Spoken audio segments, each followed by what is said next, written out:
today I'm going to be taking a look at my brakes because I'm noticing a little bit of drag, which I'll show you in a quick second. So something's obviously catching here.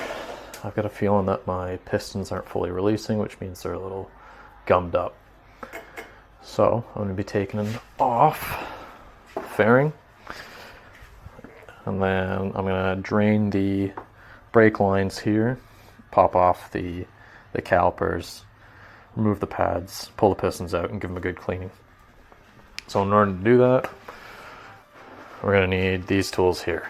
So we got a flathead Phillips for snipping the wires. And then for the actual bolts themselves, we only need a 12 millimeter and a 14 millimeter, I'm pretty sure, to get the brake lines off that banjo bolt, if that's proper terminology. In order to get the pistons out, I've got two nozzles. I think this one's going to be more effective. Black coffee, because everyone needs black coffee. Lots of rags. This is going to be for the used brake fluid, and then the new brake fluid. It's .4. Nothing special, but it should do the trick. It's done me in the past before. So, and then afterwards we're going to have to lock wire everything back up for the race. So we'll see how this goes.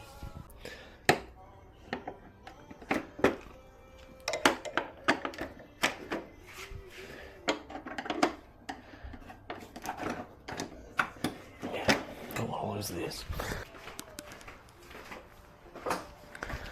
That's why you buy lots of zip ties for this reason. Yeah,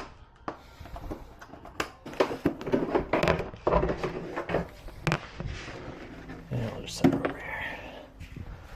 There she is, pretty naked. This is what we need to get to here. So take this off, release some pressure, gonna drain it a bit. Preliminary drain. And come down here. So this bolt here, I don't know if you guys can see it, but I'm gonna have to snip this lock wire. I'm gonna start draining the brake fluid, which can get messy, so you're gonna wanna cover everything with rags, because brake fluid will eat at the paint. So something you want to be careful of. You can take the caliper off too. It'll give you a little more leverage. That way you're not just spilling onto the wheel well. Okay, next step. I'm just going to take some of the excess fluid out of here, so it's not going to drain forever. It's just what's in the lines. So I'm going to take this off. Need to find my syringe. That was another tool. I'm going to empty it in here. This underneath. Oh, that is not a color you really want to see.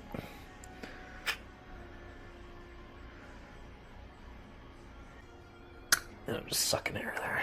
So, okay. So now we're gonna get these calipers off. Before we do that, we'll take some tension off the bolts holding the brake lines. So we're gonna have to snip the lock wire, which without the fairing is a lot easier now. Two babies. Hey kiddo. I'm speeding things up just a little bit, changing the plan. Got the caliper off, and since I already loosened this bolt here, I'm gonna drain it right now, and then I'll take all the other pads and everything off. Okay.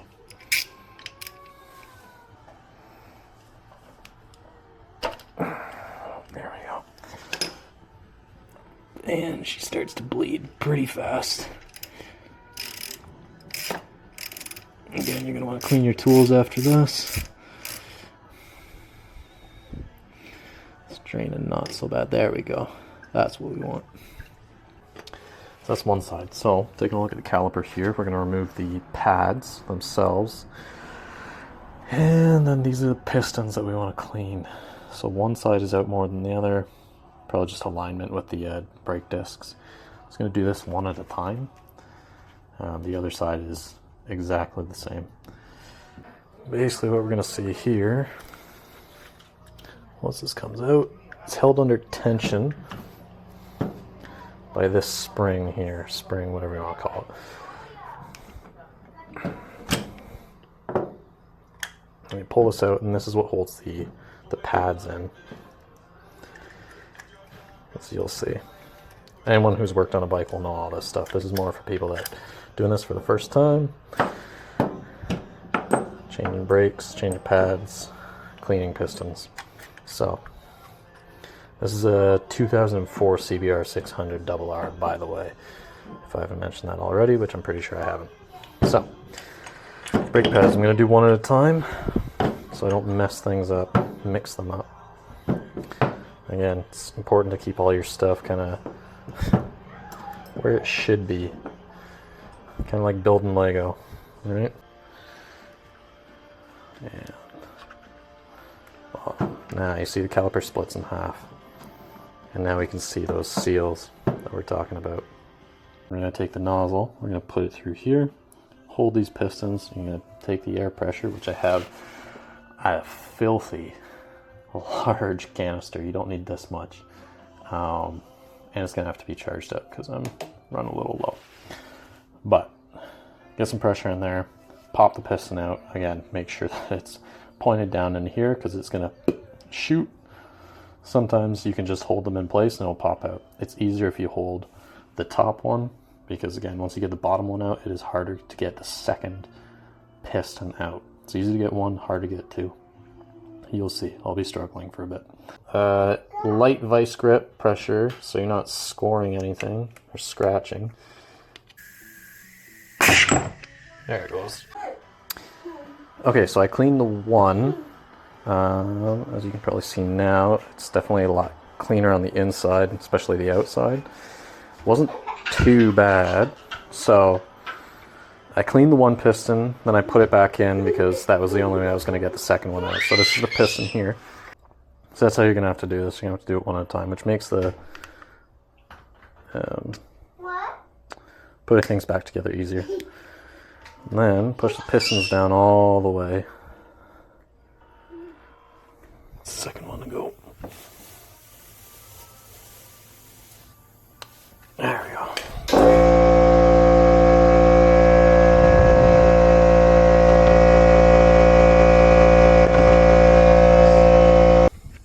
Okay, that's good. Yeah, so what I did, I had to put the cloth inside the bolt here, block any air from escaping. Just gotta figure a way of doing it. That's it. Whatever you can to stop the airflow from coming back out and pushing the pistons out the way you want them to.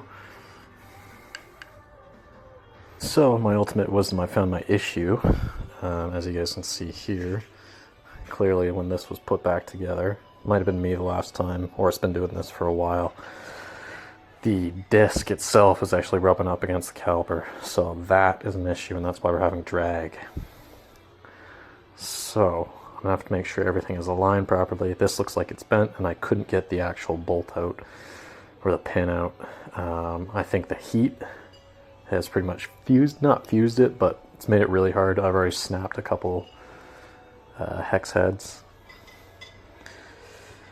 So I'll figure out another way to get it. Probably going to order another piece. I'm going to tap that out. Originally I was a little worried that maybe it wasn't the brakes, the calipers, or pistons, whatever it might be. There's a lot of brake dust here too.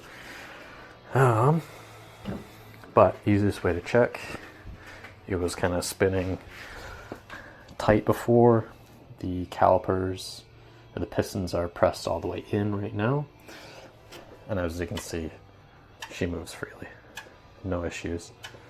She just keeps spinning. So it's not a bearing, it's not anything like that. So she moves really, really well compared to before. So hopefully we can rectify that issue.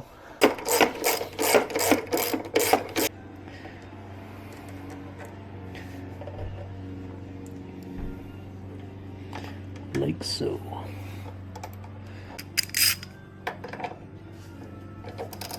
I want it to be snug, but nothing too crazy. Just so the fluid doesn't leak out. Again, thread with your fingers before you start wrenching.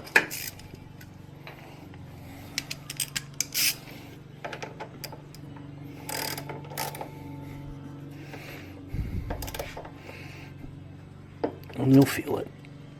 There. All tight. There.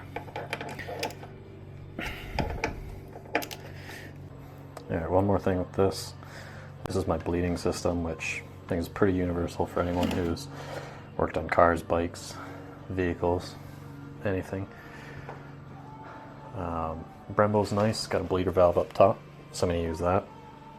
And then I just run the tube down into the bottle. Okay, so we've bled the brakes. Rotors are actually looking not so bad. I think the issue is probably with the releasing of the pad on the far, what is my right here, basically on the outside. If it's not fully releasing, I think it's still slightly dragging a bit, but it also could have been from the break-in period.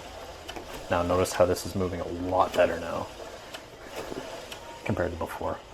I can almost get a full rotation out of it, which is what I want. Similar to the Gixxer here.